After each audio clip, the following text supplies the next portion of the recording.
No, fine. exactly. That's the point. Is that taxes are not voluntary. Nor do I think they should be voluntary. Just to be clear, the data shows is that raising the taxes. past 40 years, the wealth in this country, the wealth inequality Yes. has increased, which is the top 1% has Yes. grabbed the wealth of Totally. the majority bottom. There are reasons why that's happened, but just Why so is we that are happening? clear, Why is that happening? I'm happy to explain that. Just so we are clear, saying we're going to just raise tax on the billionaires, that statement, you just violated 2 out of the 10 commandments. That's not true. Thou shalt not steal and thou shalt not covet. How We're going is to go that take other stealing? people's money. How is that stealing? Because it's their money.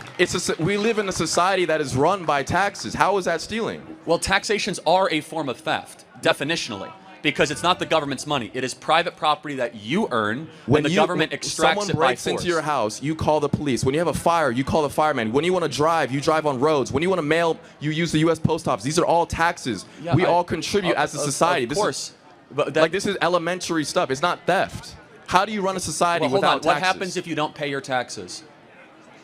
I mean, you get the law handed to you, but Oh, okay. So therefore, so you pay taxes at gunpoint.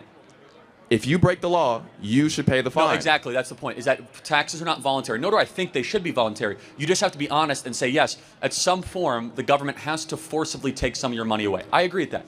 But just we're going in so many different rabbit trails. Let me ask you just like a fundamental, simple question. Is that, do you want to see a government that fights for Christian principles or not?